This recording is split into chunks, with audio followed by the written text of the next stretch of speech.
Hi, welcome to Albury Brothers Boats. I'm Jeff Lichterman, and I'd like to tell you a little bit about the design of our bottoms and our boats. But before I get there, just let me give you the lay of the land. You know, it's April, and we're trying to get a lot of boats out on the water for our customers. So what you see to my left are two Aquamist 23s that we completed final punch list and detailing yesterday. One's going to Miami, and the other one's going to the west coast of Florida. We also have a beautiful Bahama Blue 23 that just came out of our assembly bay, and we have a white 23 in the background that's going up to Massachusetts once it gets through our rigging department. On the over my other shoulder, we have a 20 that we just sea trialed today, and we're doing the final punch list on. It's going to San Francisco, and a couple of 27s. One's local, one's going up to the Hamptons in New York, and that's in our rigging bay where the console and the electronics are about to go in. So follow me, let's take a look at some of the elements of our design. To understand the Albury Brothers hull design, you really need to know where it came from. For over 30 years, Willard Albury and his sons built wooden boats. And there's an essential roundness that comes with wood boats that characteristic was never lost in the fiberglass boat. Over my shoulder we have a 20, which is closest in our design to the wood boat era. And you can see a lot of roundness in the bottom.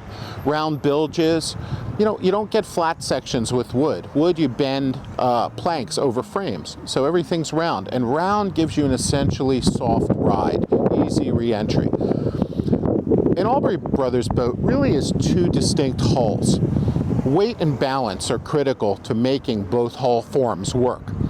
In the bow, it's a very fine entry below the waterline, and the weight is centered in the boat. It keeps that fine entry in the water, slicing through the chop. Above the water plane, the maximum beam is forward, and it's very full. And that gives you room in the boat, but maybe more importantly, it gives you reserve buoyancy. So you don't have a tendency to bury the bow or spear a wave. That fullness carries you up and over a wave. As we go towards the back of the boat, you can see the round bilge as it continues down the back. That is important when you're jumping big ocean waves and you re-enter. And when you re-enter on those soft shoulders, there's just nothing to slap or slam. It's just a nice soft kind of squish. As we move over to the 23s, you see these same characteristics. The fine entry, fullness above the waterline. Also notice the keel. That exists in the 20, 23, 27, all our boats. It's a holdover from the wood boat days, but it does a couple great things. Keeps you tracking straight. You can hands off an Albury Brothers boat, and she'll hunt around a little bit, but essentially she's self-correcting. Also, when you're at the dock, she doesn't have the kind of windage that other boats have, that just the bow blows down and it's very hard around a dock. She's kind of locked in. Lastly, when she rolls, it's a steadying influence. She doesn't continually to roll. She kind of goes one way and halfway the other, and just kind of bobs like a cork after that. Transitioning from bow to stern, you can see how the hull starts flattening out about halfway back. It ends up in a 17-degree dead rise. But you know, dead rise isn't the whole story. When many people think 24-degree dead rise means the boat rides well, but that's only half the story. The other half is, where's the weight in the boat? Boats with deep V 24 degrees have weight as far aft as possible, because the idea is to get the whole hull up on top of the water and have very little friction and very little resistance, and the boat just kind of skimming along the tops of the waves. And that's why you have to have the dead rise aft, so it's cutting back there. Since the Albury does her cutting up here, we can have a more moderate V in the back, which provides stability and lift, so you can plane at low speeds. So an essential ingredient is our weight and distribution of that weight. The fuel tank is in the center of the boat, and that center of gravity keeps the front and the back, the front in the water instead of all the weight, being aft.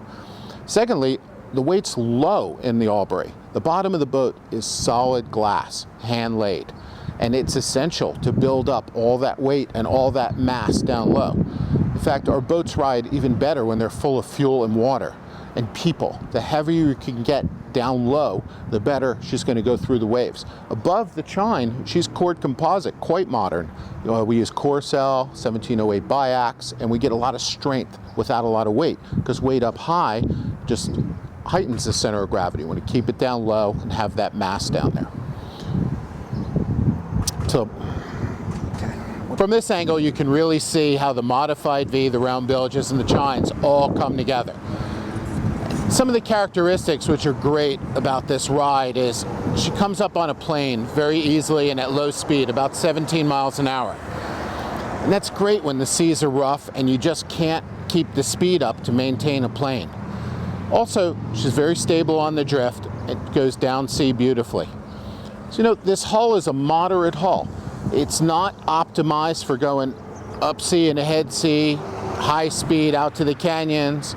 It's not optimized to burn the flats and go as shallow as can be. But for all-around moderation, it's really tough to beat. When Willard Albury built this beautiful and voluminous 27-footer in 2006, he didn't depart from his philosophy at all. You can see the fine entry, you can see the keel, you can see the essential roundness as the bilges turn aft. He went a little bit deeper in the V on this. Of course, it's a much bigger boat offshore, and it feels very much like the 23, but you're going about 10 miles an hour faster. She's got a lot of weight in the bottom and just a fantastic ride.